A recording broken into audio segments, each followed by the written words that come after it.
Hello and welcome to News Club. I'm your host Em, and this is where we talk about the news and what to do about it. Today I'm joined by Debs, Tom, and Secret, all fantastic people with fantastic thoughts, ideas, and news to bring to you.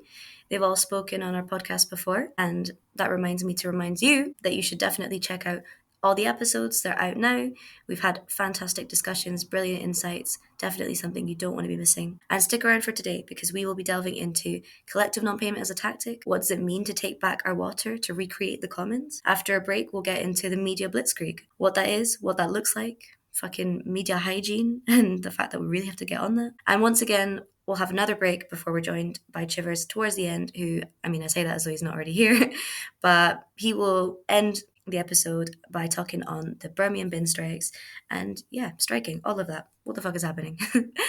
But let's get into it. So, Debs, how are we taking back our water? Yeah, so the thing I wanted to talk about today is a campaign that I think has just launched because it says on its website from the 1st of April.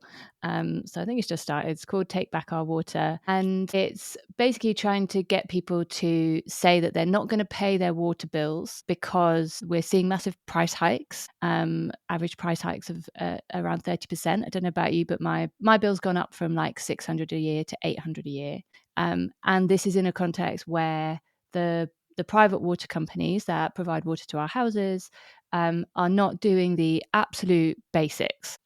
They are pumping sewage into our rivers. They're giving an incredibly bad service. There's obviously been a lot of coverage of this, but just some like little statistics from a campaign called Surfers Against Sewage.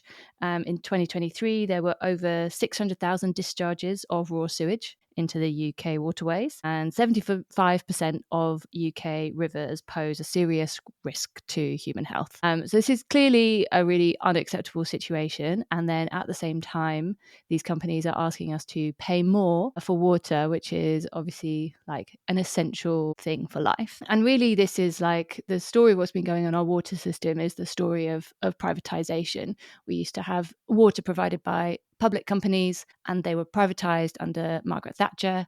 And the idea with that was that the story that they said at the time was that they would become more democratic because people would become shareholders. And then as shareholders, they would hold the companies to account, or they would ensure a good service. But that's not what's happened. They've ended up being owned by, massive hedge funds and these really big corporations who've sucked billions and billions of pounds out of them and given them out as like shareholder dividends to people who are already very wealthy. And then they haven't invested in the infrastructure. So part of the reason that we're seeing so many of these sewage discharges is because, the infrastructure is just kind of creaking, like the pipes are not functioning well. They need a massive overhaul. And also our weather systems are changing because of a little thing called climate change. So as you will have noticed, we keep having like the wettest May on record, followed by the driest June and then the wettest July. And this kind of pattern of surging water means that you actually need a better infrastructure to deal with it. So often when they're putting sewage into the rivers, it's because they haven't built an infrastructure that can deal with the kind of like heavy rainfall that we're having now.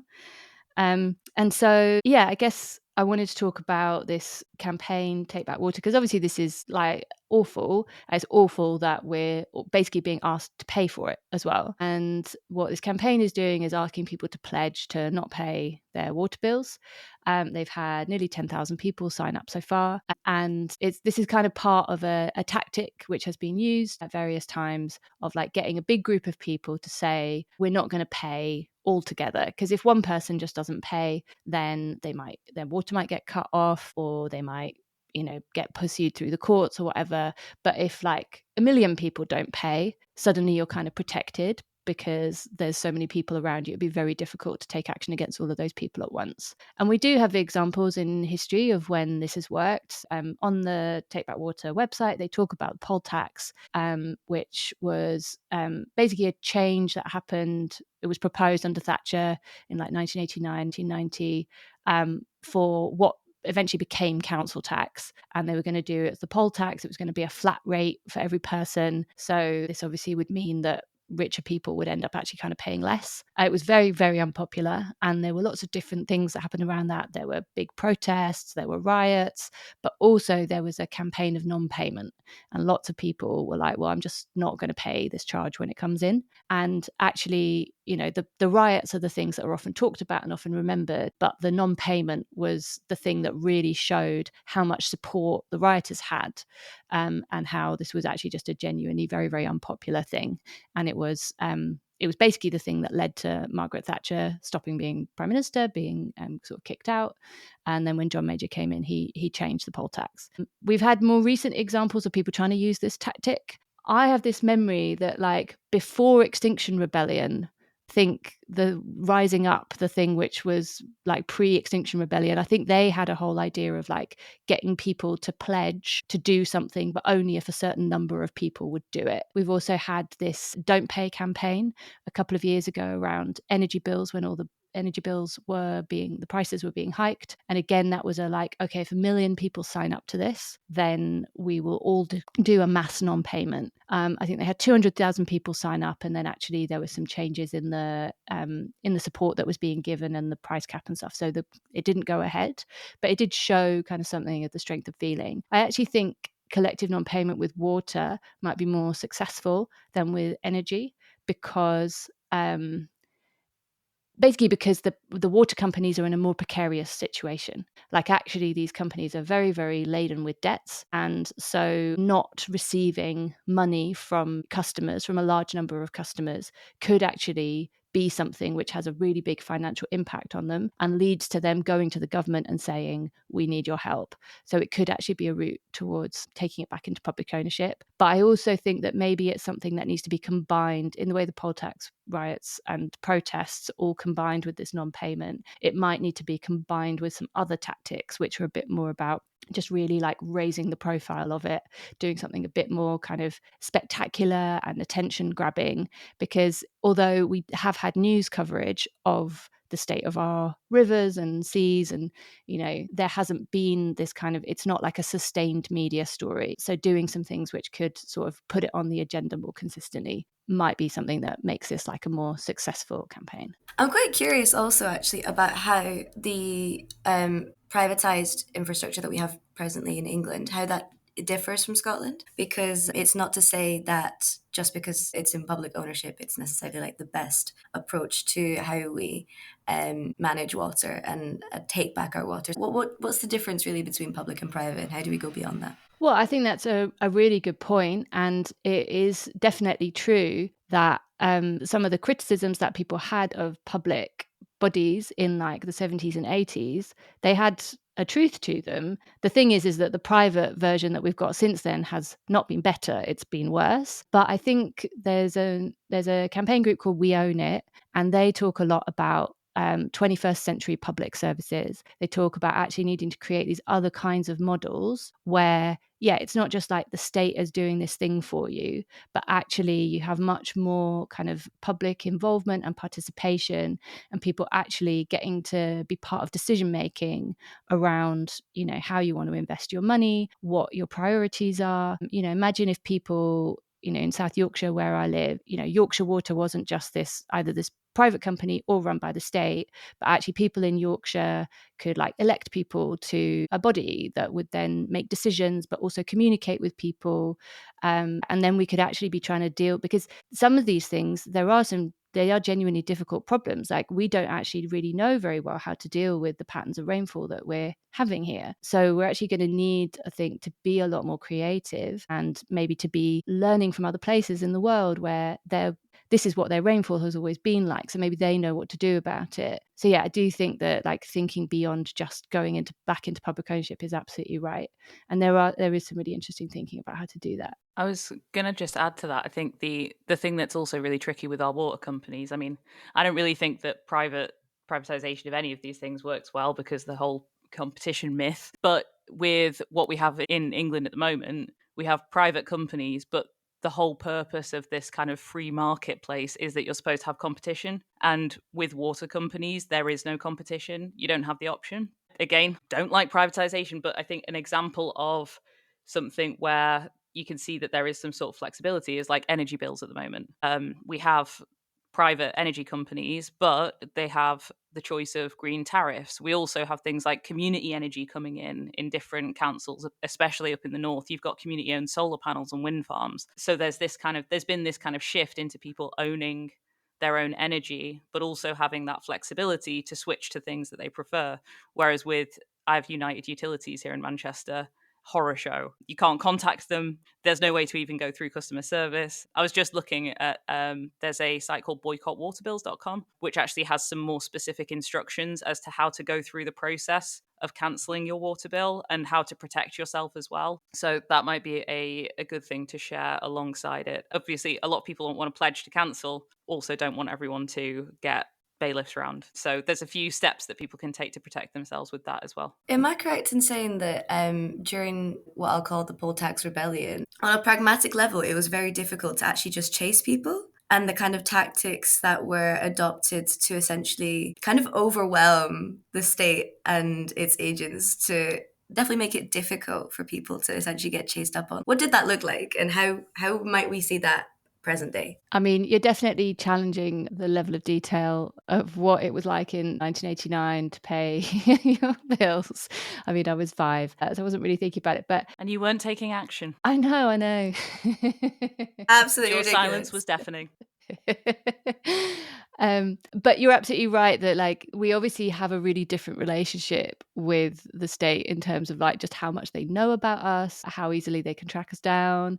I think there were a set of ways that people could, but at the same time we also have different ways of being able to communicate with each other. In so many ways, it's just incredible with the poll tax that there was this, that people even, they got the word out.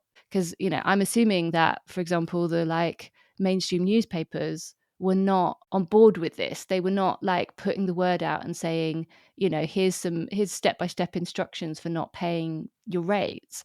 So yeah, I guess it's also a sign. I think it's always good to remember that activist movements and kind of forms of resistance and rebellion, they did know how to like talk to each other and get ideas around before the internet existed. But what we can do now, I think, is actually react much more quickly and assemble large groups of people to take action together. And I think what you're saying is that there is a level of risk to this. Like you could end up having, it could affect your credit rating. It could be something that potentially you end up going through court systems for. And I suppose that's also why the scale of the thing is really important. 10,000 people is probably not enough for it to be effective, but like 200,000 people would probably make a big difference. The whole point of collective action, right? It's like not the Area 51 raid, they can't stop all of us. But considering how poor they are at responding to anything that you have as an issue when you're an actual customer, I think there's good hope in having like a lot of people not paying at the same time. What about YouTubers? What were you doing back in the day? Not being born yet is what I wasn't doing. But I know from my parents who went to the big poll tax marches in London, the ones that eventually devolved in, you know, you've got the old TV footage of the police vans going down the streets and people, you know, it turned into a really huge, like, in places, violent act of civil disobedience and mass collective action. I think what the crucial difference with poll tax resistance was that it was much easier back then because it was levied on individual people. It was easier to just say, well, prove I live here. Prove that this house has so many people in it, and therefore the poll tax needs to be there are 5 people in this house, or there is 1 person in this house. So I mean, if you can imagine a society when there wasn't a massive data chain of everywhere you've lived and everyone who lives there, and how to track you down and how to take your money and how to block your accounts. Obviously, things are very different today, and I think that's part of what makes the resistance and rebellion around water extra difficult, but also even more important, is because, you know, it's really scary for when you think about what people are cutting back on in a cost of living crisis. They start off with, you know, the silly basics like coffees and trips out. Then they start turning the heating down. Then they start buying less food. And really, it tends to be sort of water and rent are the last 2 to go, because then it's like, okay, well, now I'm just living in a kind of Neolithic setting where I don't have food, warmth, or shelter. So Okay, let's not cast aspersions on the Neolithic. People had free no, okay, access I to mean, water in the Neolithic. for tens of thousands of years, they had some kind of functioning society. So something worked back then. I don't know quite what, because I wasn't born then either. I wasn't alive in the poll tax riots, and I wasn't alive for Neolithic period. So I'll leave representatives from that period to make their own case. I think what's really interesting also about the water stuff is, yeah, it's coming to that point of like, can't pay, won't pay. And the scale of costs and hardship that people are facing, and the way that the rising tide of the cost of living crisis is, drowning more and more people. It used to just be, it's the really, really vulnerable who are suffering from this. And now it's people who were otherwise relatively comfortable or felt that they were stable in paying their bills. I think what's also interesting is the way that the connections between things like how privatisation of water has failed, the sewage being pumped into our water systems, the massive bonuses that are paid out to these companies in a sense of like, people are getting still millions and millions of pounds of bonuses for running companies that are failing. And the best the Labour government can do is say, well, we'll ban bonuses if they're not doing good enough. Like, if they still keep polluting the waters, then maybe they don't get their bonuses. Rather than a sense of like, maybe there shouldn't be bonuses at all for people running a water company. Maybe privatisation and competition in water isn't something that should be rewarded. Maybe that money could be going somewhere else. I don't know. I don't run water companies, but that feels like a better way to run things. So it's just that sense that when the issue of water bills may be when finally, ironically, the dam bursts right on the cost of living crisis, where people recognise this is just something I can't afford to pay. It's absolutely scandalous what's going on with my money, what privatisation has done, what the ecological damage is doing, the fact I can't pay for it. So there's a really interesting sense of like the way that the overlapping publicity around what's happening with the water companies could be far more effective and more helpful to these kind of collective resistance campaigns than we may have seen in other spaces. So how are we going to do it, guys? How are we going to pledge? What should we do? What are the next steps? Well, I mean, on the Take Back Water website, you can pledge and you can add your name. Obviously, Sneakrit was just saying if you want to actually see the steps towards it, you can go on, what was it called? Boycott Water Bills? Boycottwaterbills.com. Yes, they have a 9-step process. Amazing. What is the process? What are the 9 steps? Oh my God, they're quite long. Well, it's about making sure that you're covered in writing about different parts. So one of the things that they suggest on here is you cancel your payment, but you then go through the process. Basically, water companies have, it's going to get really in depth. Water companies have 2 aspects to their bill. One is the water they provide to you. The other part is wastewater. And the wastewater and the sewage is what we're continuing to pay more and more of because they keep polluting everything. So cancel your direct debit. Then make a complaint to your water company. They have a template on the website. You can tell them that you cancelled the direct debit. You can ask for your bills to be issued by post with how much you're being charged for incoming water, how much you're being charged for wastewater, which means that they can't pursue for debt collection whilst you have an open bill outstanding. Then the water company is legally obligated to respond within 10 days. If you're not satisfied, you can inform the water company that you want to take it to the Consumer Council of Water, otherwise known as the CCW. Then if you're not satisfied with that response, you're entitled to apply for adjudication to the Dispute Resolution Ombudsman, which is a recent thing that's just happened. And then if you're not satisfied with that, you can complain to Ofwat. And then at the end of the process, if you feel obligated to pay, you can pay, or you can continue to boycott or start the entire process all over again. But doing this over the course of a couple of months, whilst more and more people are boycotting as well, that's a large period of time for them to have no money coming in at the same time. Fantastic. Like you say, it's kind of playing them at their own game of like, we know how terrible their customer service is. We know how terrible it is to try and communicate with them about anything. When you need something, they will not communicate with you. So now you're like, well, okay, let's see how long it takes you to pursue this thing about me not paying my bill. And let's see how long it takes you if you also are trying to do that with like 20,000 other people in my area at the same time. Yeah, I think that's core to a lot of these things, is so much of the kind of brutalizing and punishing bureaucracy that goes around things like debt collection or unpaid bills or county court judgments and all these little bits and pieces that exist to scare you into paying for things you can't afford. It is that overwhelming the system they've tried to create to scare you into paying bills, I think, is what's core of this campaign.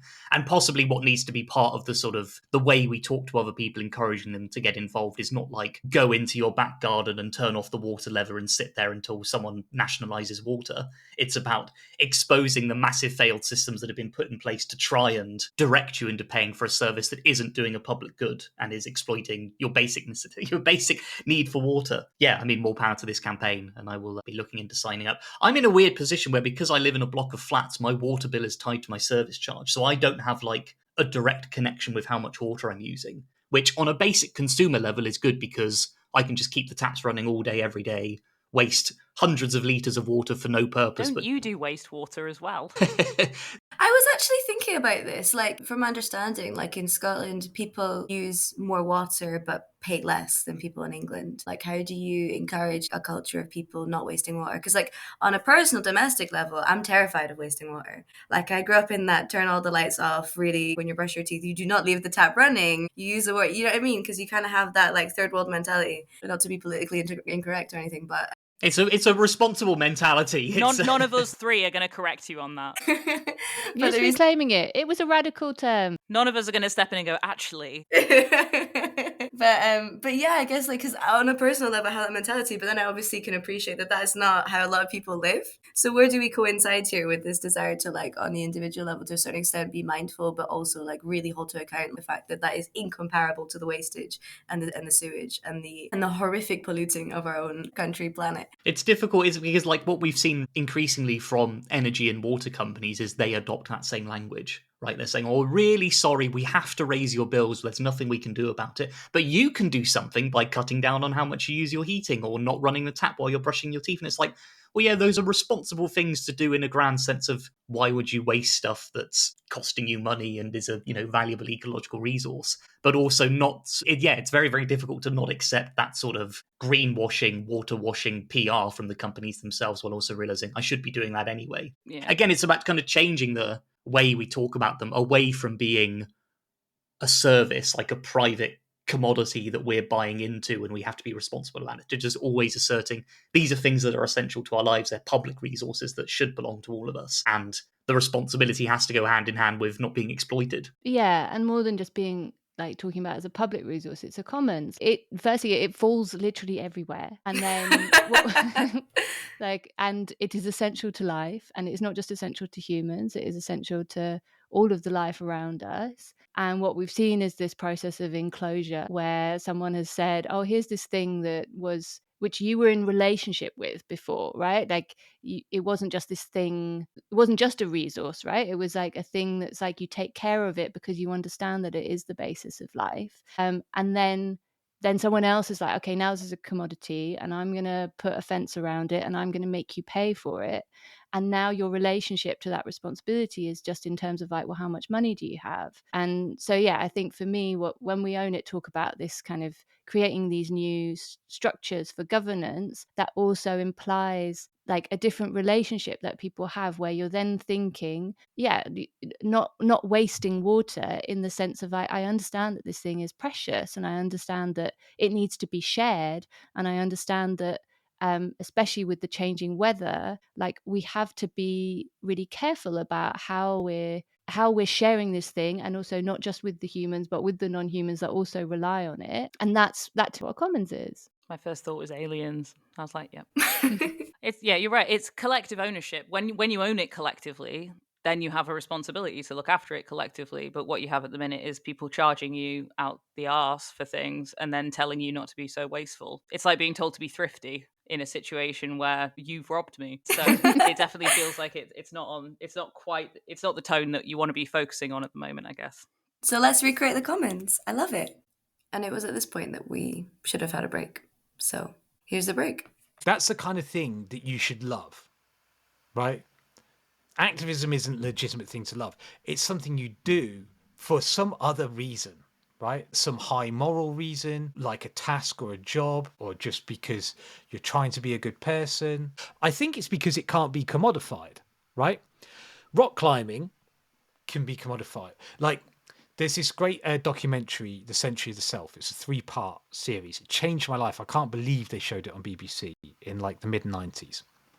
And in it, it charts like the rise of the hippie movement and how it birthed individualism. And what they said is in the 80s, what you saw was an explosion of extreme sports. They tapped into the individualistic mindset, and these were people who would be swing voters. And they said the way to make them feel like they were leading fulfilling lives before would be to be active parts of their communities that were in some way leading them and creating change, right? And so they're like, how do we crush the trade union movements? How do we crush community movements, communists, etc.? Partially was repression, right?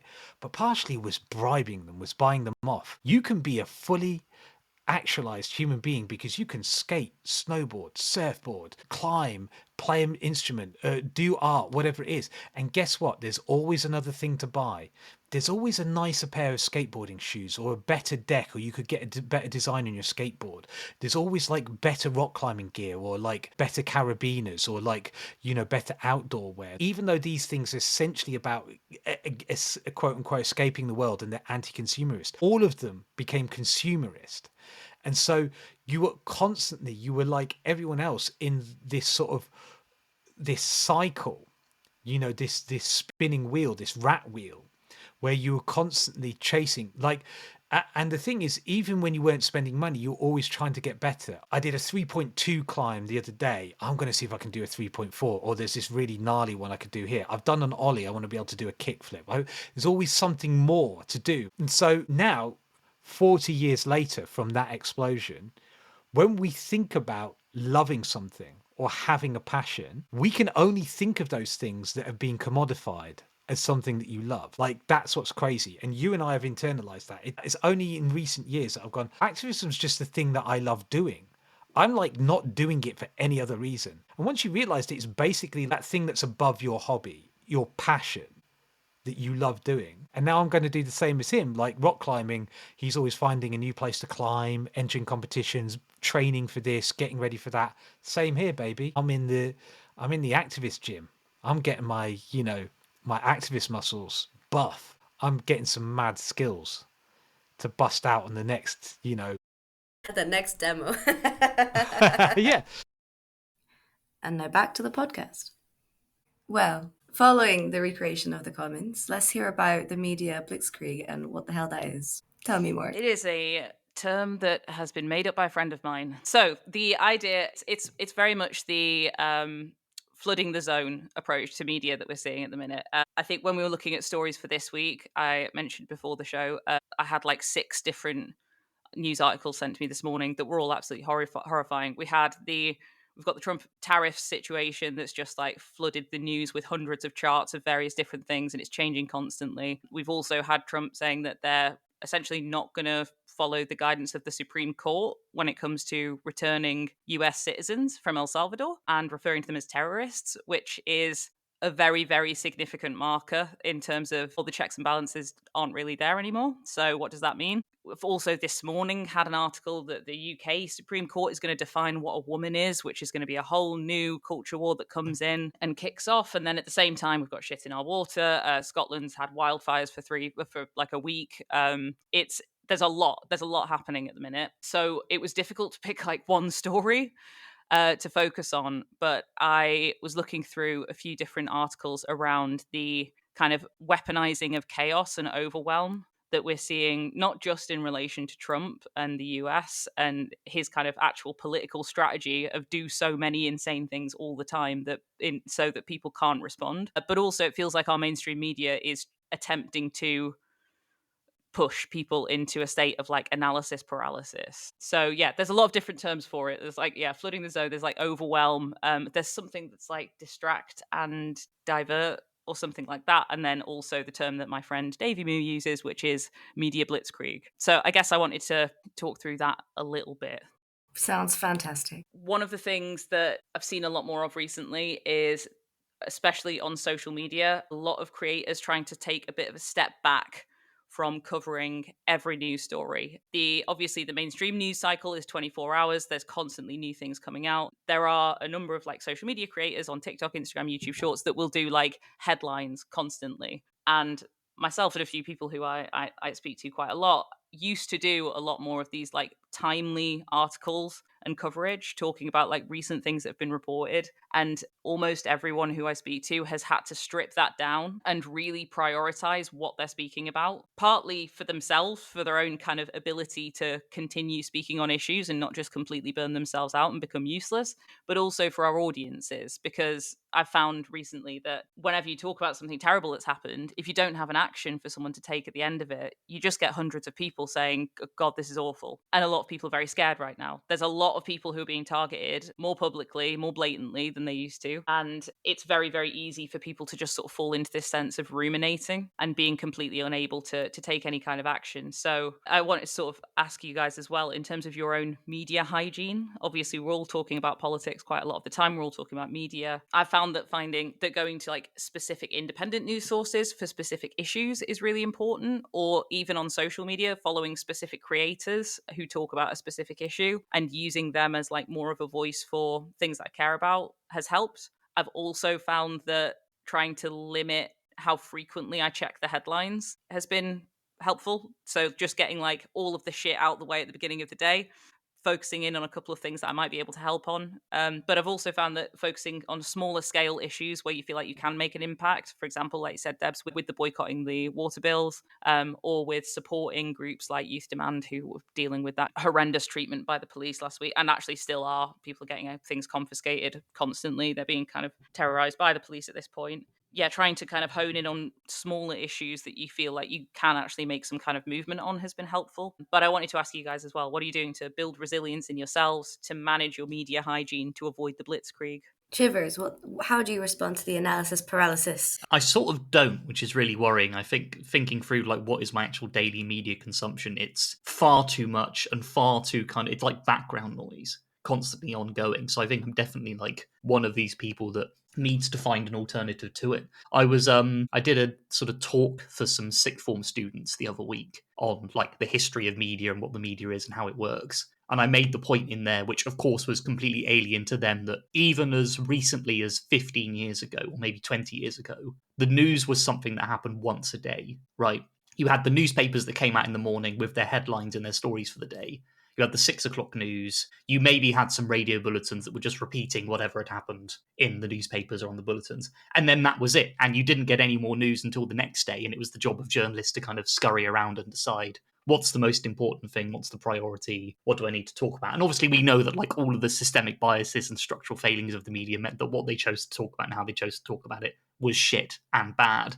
But in the basic sort of at the level of consumption, like how we as citizens were engaged with the media, it was a much more hands-off, separate approach, which obviously had different power dynamics to it because it was something that was done to you rather than something you were involved in. But on like a basic psychological and emotional level, it was probably a lot healthier, right? Because unless you were unfortunately one of the many marginalized groups that were constantly being defamed and traduced and brutalized in the media, sort of it was something that was just there on the side, rather than as it is now, something that is literally part of your interactions every sort of 30 seconds, 2 minutes, however often you check your phone, which clearly for me is too much. How to get around it, I think, is obviously cutting back, recognizing that when Trump is making statements about tariffs, they're not going to be any different in 30 seconds time or 5 minutes time or even in a week's time. This idea of like media blitzkrieg is really interesting because I think the media have definitely jumped, and I mean the media in like an institutional sense, like the profession of journalism has loved latching onto the minute by minute changes in stories without ever seeking to provide explanation, justification, context, reasoning, taking even one step back on a story. So I think there's an element there in, like, as you were saying, checking the news once, stepping away. And if you want to think about it, just like thinking through yourself of like, what does this story mean for me? Why is it important? Why do I think the media have picked up on this story and how it's being reported? And then in 6 hours' time or 12 hours' time or the next day, then coming back and saying, well, how has it evolved? And often you'll find that like if you did like a comparative experiment of someone who's following the news every 30 seconds and someone who's following the news once a day, they'll probably come out with the same pieces of information, but the person who's been following it every 30 seconds is like Tweak from South Park, where they're just constantly shaking and juddering and go, oh my god, the world's about to blow up, everything's shit, we're all going to die, and then nothing has really changed afterwards. Yeah, it's a lot of sort of, I don't want to say personal responsibility, but like personal choice, personal like self-care of just recognizing that this horrible little device in your hands is not benefiting you, and you're sort of helping to shore up the laziness of modern journalists, where they're like, well, my job isn't to go out and discover and interrogate facts and provide context and explanation. My job is to just say, breaking, Trump said another thing. Breaking, he said the opposite. And like, there's barely 2 seconds between the two statements. So yeah, this is a challenge to me and lots of other people. Read less news, but do more with the news that you're reading in your own mind, and like think about it more and be more critical on it. I was just gonna, yeah, that's absolutely fantastic. I think that idea of like drill into the stories that you can act on or you can do something about, but also like I think it's very easy for people to go like it's always been a sort of privileged. A lot of people will say like you've got the privilege to switch off. Some people have the privilege to switch off. Like I could make my life very easy by not caring about politics and going around being a white lady and ignoring it until it eventually comes to bite me, which it will.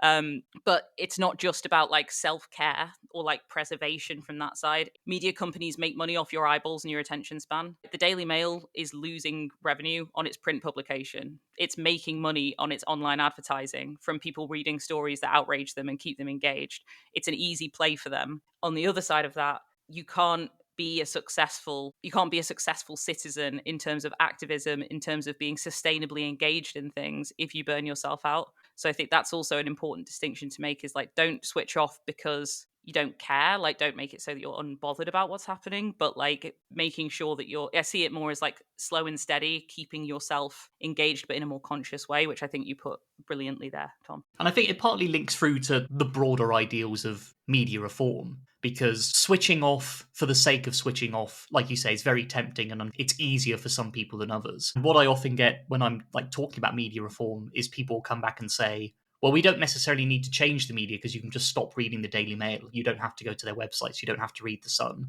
I think, well, that's true on an individual level, but that doesn't stop those outlets from existing. That doesn't stop those outlets from harming the people, from still publishing hundreds of articles a year about, the alien threat from Muslims and immigrants and climate protesters. Like the groups that have always been attacked and harmed by large corporate media will continue to be attacked and harmed by large corporate media, whether you're reading them or not. So it's that distinction between, yes, switching off and stepping back and drilling in deeper, and particularly like recognizing that the media landscape we have doesn't provide much of an opportunity in itself for us to digest and explore and explain the news. We have to do that ourselves, right? A lot of the responsibility for understanding what's going on in the world has now been deferred onto us. Not that it was ever successfully done by mainstream journalists, but like that's what they say their ideal role is. Like, oh, don't you worry about the news because we're here as professional journalists. We can interpret all the facts for you. We're very balanced. We're very balanced. Unbiased. We give you everything you need to know. So don't you worry your pretty little head about reading the news, because as long as you read our paper or read our bulletins, we'll get everything sorted. There's like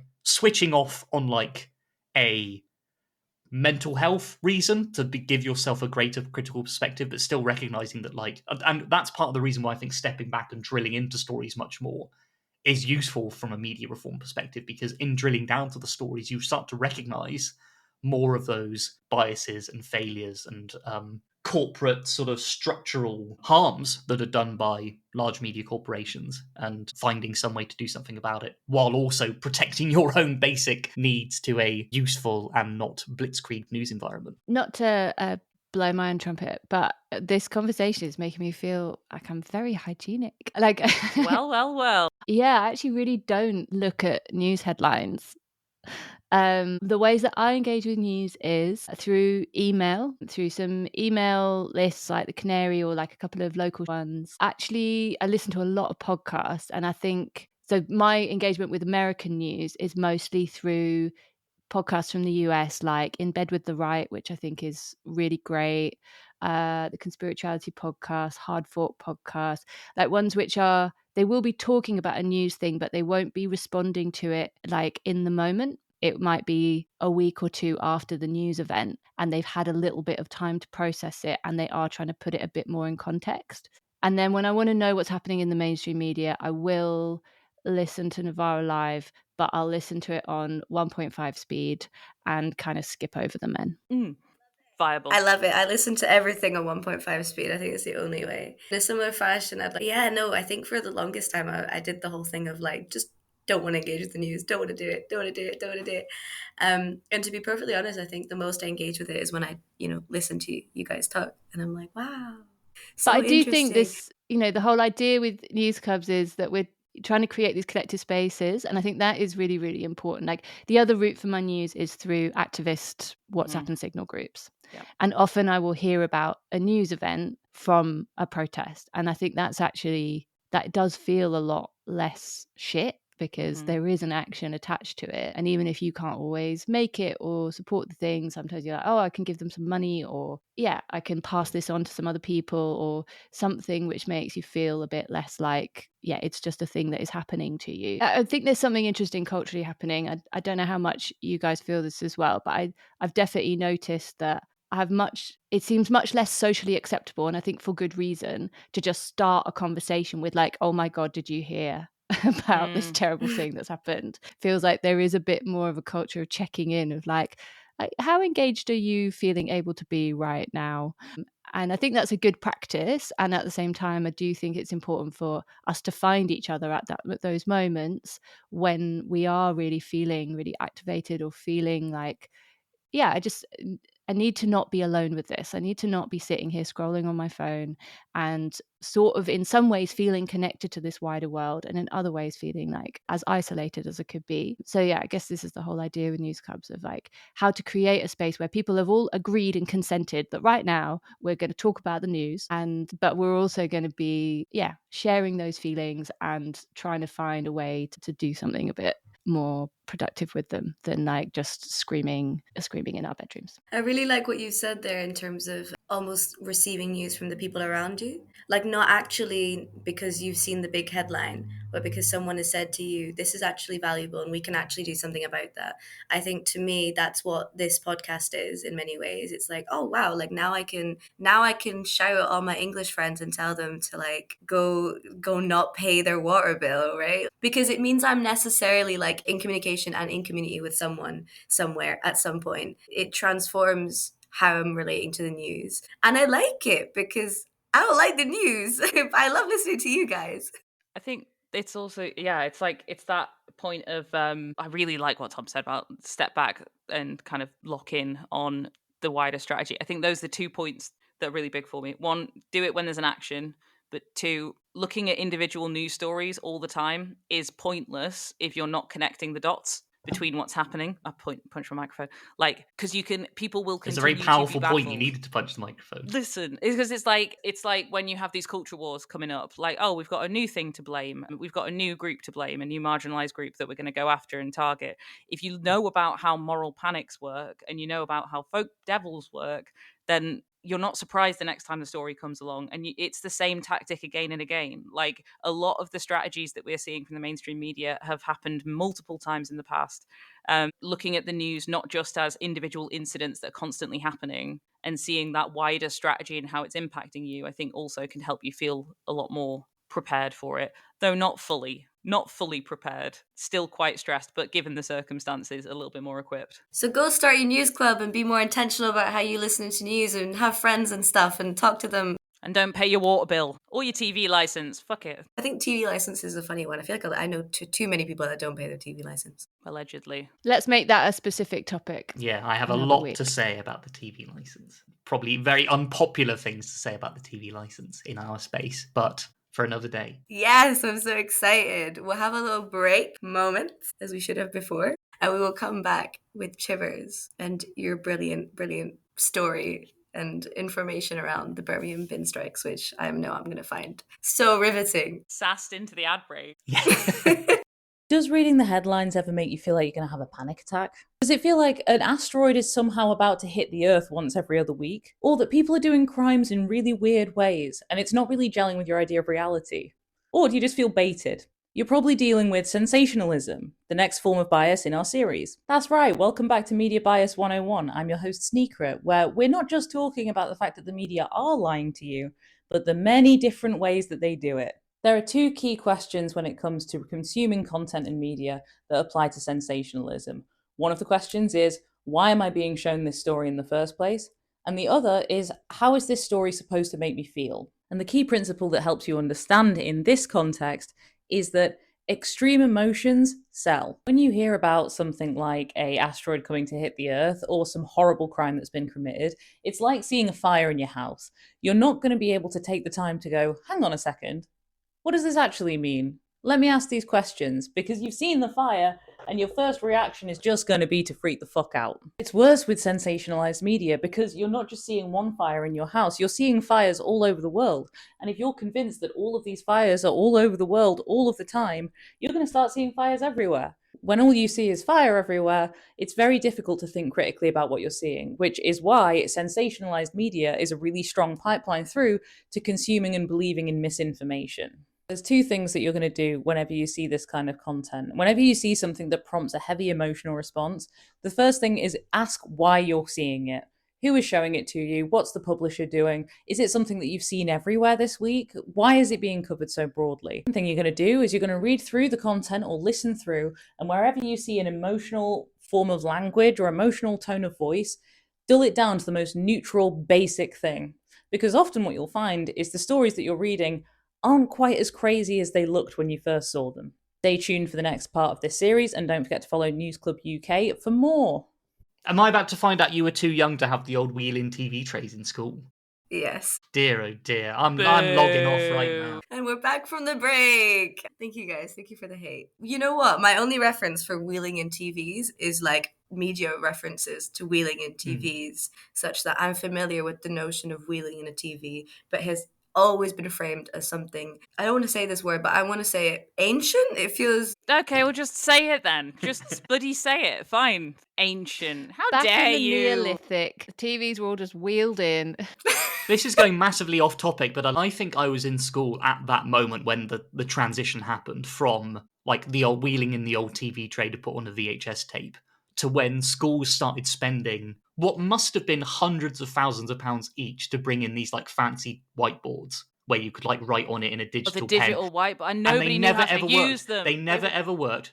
And it was like Panic. digital whiteboard. Yeah, People so would it was put, like, like YouTube on it. don't tell me you didn't have digital whiteboards either. Jesus, this is going to be like the I mean, end I of had News like Club. actual whiteboards. You just had holograms. Okay, so this was like, I'm sure, you know, I don't know the story behind it. I'm sure there's some like Blair era PFI corruption behind it. But basically at one point every school was like, these digital whiteboards are the cutting edge of technology. We've got to replace our normal whiteboards where you just have a whiteboard and a pen and a wipe with this like touch screen, an early touch screen where like you had a sort of a fake marker pen and the screen would detect where you were writing and then it would be like on the computer and you could move things. And they just never ever worked. I don't actually know how they worked because the ones I had in school never worked. We had a projector that projected onto a whiteboard Yeah. that was just a computer screen. So it was exactly the same as having just actually had a projector. Just about to say, yeah, you've described like the classic whiteboard that was at the front of like the room that we had, and then they had to like, you know, we'd call it the game where you'd like see people like your teacher would recalibrate it and like have to draw the lines to Dot the the middle. corners. But what you've just described suggests that we like people had individual ones. No. This was still the one at the front of the class. Oh, okay, No. okay, cool. That's to come next. That'll be the big Starmer reform to education. Is an iPad tablet for every child, sponsored by AI Apple. tablet, yeah. AI tablets, yeah. Right, so we're gonna swiftly move on from wheeling in TVs to wheeling in bins and why they're actually not being wheeled in. Very good. Yes, I told you there'd be a pun. I told you guys. Oh, that was really clever. That was very, very clever. So yes, this is the Birmingham bin strike, which has been going on since January. The actual dispute between the waste collectors in Birmingham and the local council has been going back to January. But since the middle of March, a lot of the waste collectors have been out on permanent, indefinite strike while negotiations are ongoing. Basically, what's happened is Birmingham Council declared bankruptcy back in 2023.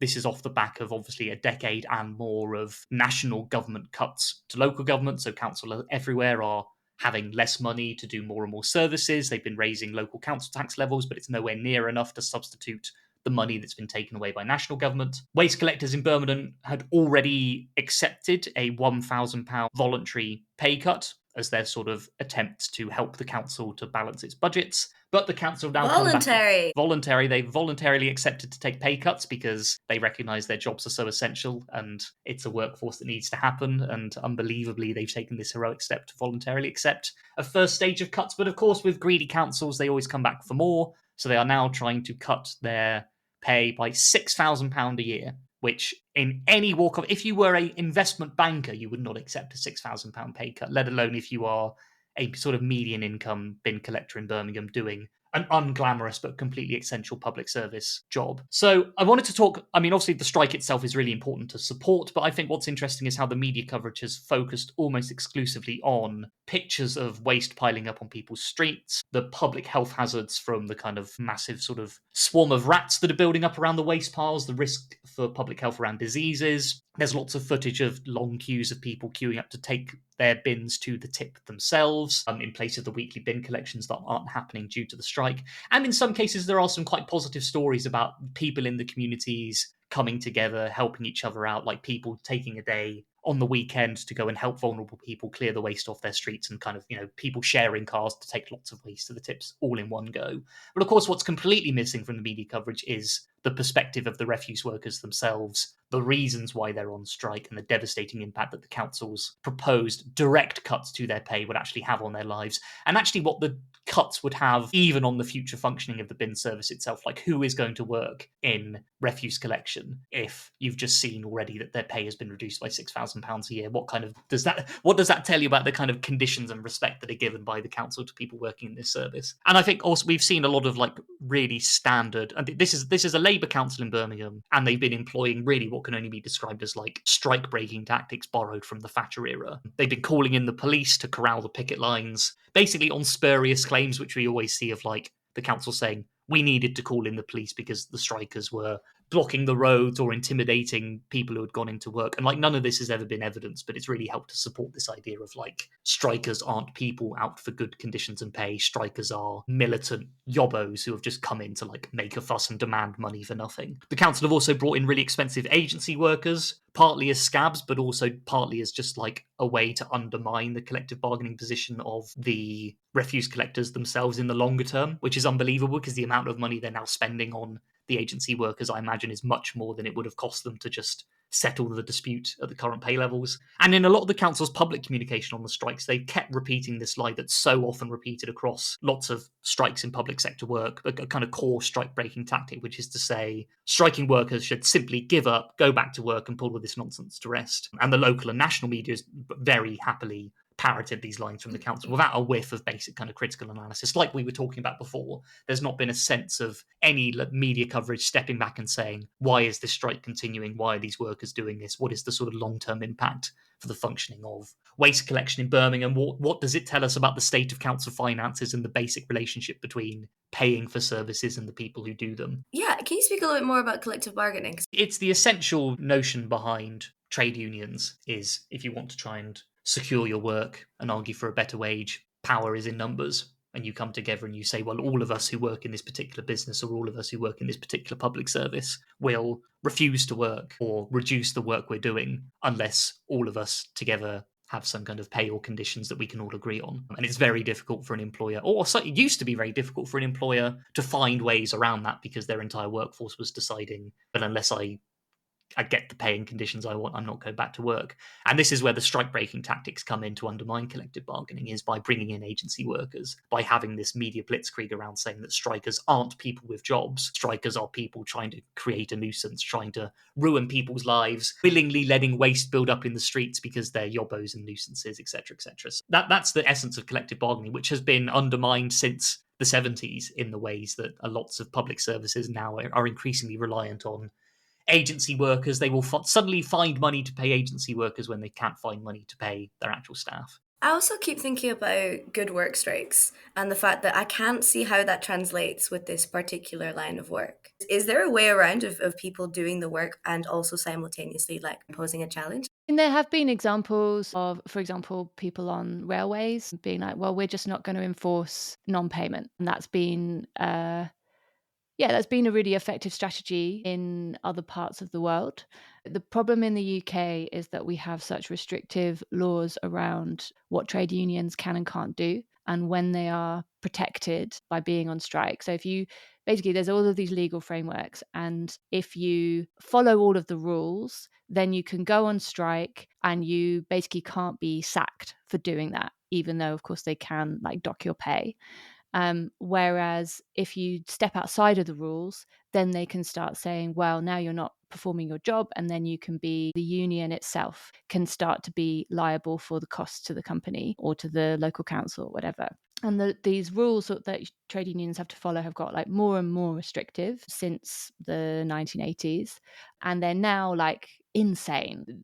It is so difficult to go on strike. And this is like why it's actually been remarkable in the last few years that we have seen this real wave of strike action, because you have to not only get, when you're putting a ballot out and saying, do you want to go on strike? You not only have to get a majority of people to say yes, but you have to get a certain turnout in terms of your registered members. And there's all of these, like, it's like super boring to describe. And what it also means is that trade unions become incredibly boring places. Like the opportunity to actually talk about, so for example, with the strikes with the university and college union, so this is what academics are usually part of, you would go into a UCU meeting, and the time that it would take to just describe what had happened and all the steps that the union was taking at the national level, or what your local branch was doing, whatever, it would take up the whole meeting. You would never actually get to talk about any of the substantial issues, like how changes were affecting your work, or how you were dealing with management or whatever. So it's a kind of death by bureaucracy process, where it's like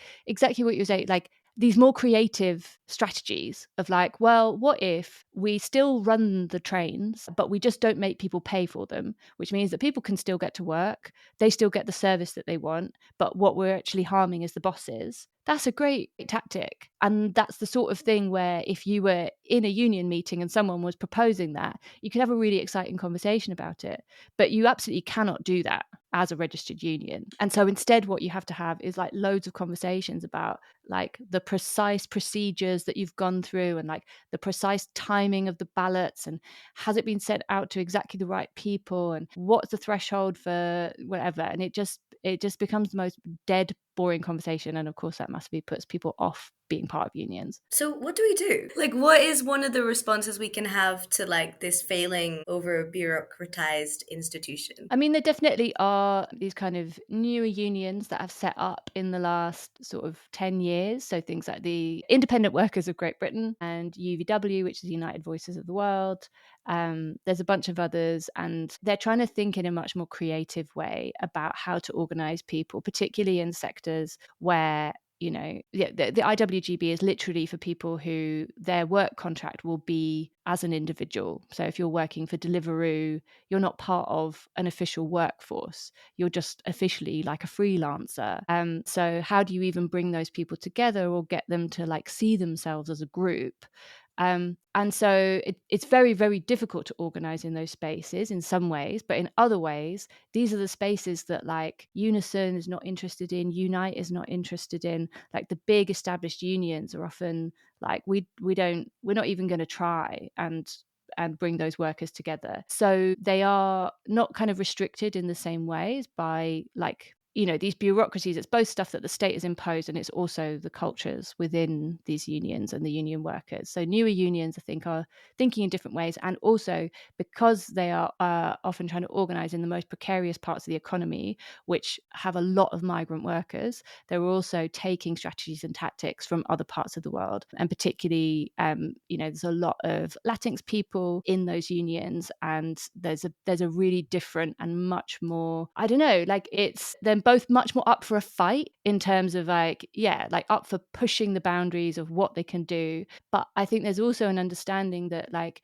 to make a union a space where people are actually feeling like this isn't just about boring meetings and maybe a 3% rise in my pay. This is actually about us trying to build a movement. So then they'll run like socials, they'll have big barbecues, people will bring their whole families. And this I understand as being very much like a cultural thing, largely drawn from Latin America, of like, how do you make the union basically feel more like church, and then feel like something that people will actually like show up for, want to be part of, actually maybe even feel like a little bit of joy around, rather than it just being a like, here's a letter that I got in the post, and here's like an extremely boring meeting that I'm gonna like have on in the background while I'm cooking dinner. I love the idea of unions bringing like carne asadas into the country. That's amazing. Let's do that. Let's do more of that. You ever had that, Jivers? You ever done that? You ever been invited? You ever had No the one honor? invites me anywhere. I mean, even on the best of times, no one invites me to anything. I think Debs was talking there about like positive unions, and what's been also really interesting to see is the rise of other union movements which aren't necessarily connected to work, but like Acorn as a union which is connected to sort of protecting people as citizens in basic sort of vulnerable conditions, like people in the community coming together to prevent no-fault evictions or stopping bailiffs from, tearing apart people's homes on the basis of bills, which, all of these weird legal traps and ways that people are punished. So, there's what Debs was describing is, I think, definitely a community activist shift away from the more traditional kind of monolithic union approach, because I think it's not necessarily the big unions have become very bureaucratic, but that's also a reflection of what's happened to the notion of work in general, that it's not something that's a part of your life and you build communities around it, and you sort of, it's so essential to the conditions of safe, healthy, prosperous living that unions are there to ensure that. It's more that work is something that you have to do to earn a living, and unless there's something going wrong with that living, unions kind of take a back seat and wait till the big disputes. Whereas the more community focused unions recognize that, exactly those sorts of social relationships, building communities through collective action and sharing in different struggles, whether it's to do with work or whether it's to do with someone in your local community being under threat from an eviction or from bailiffs or from harmful actions of local governments, I think is a really inspiring thing that's happened in the midst of everything else going on that seems really bad. So definitely something to do is like get involved in unions like Acorn, consider setting up your own community union in your area, and think of like, even beyond labour disputes, what is going on in our community where we could bring people together and make a force to do something about it. Fuck yeah. Would you do that, Sneaker? She's muted. She's unmuted. Apologies. Yeah, I was thinking as you were talking, there's so many useful actions and suggestions within what both of you have spoken about there. I think a really big part of it is just kind of building more of these sort of smaller community solidarity things. It feels like we are at a tipping point, right? Like I saw a video earlier today where someone was saying like, how are we still having people being like homophobic in the apocalypse? We're not. You're told for a very, very long time that you're scaremongering when you talk about things like pre-Brexit, when you talk about things like Trump. And a lot of things are just happening now in a very, very real and scary way. And it's no longer a case of like spending your time trying to convince people to do the right thing. It's time to like get in community and support the people around you. And I think looking at things like, fuck it, don't pay your water bill. Don't pay your water bill, because by not doing it, you're providing a buffer to all of the other people who aren't doing it and who probably can't afford to pay their water bills right now.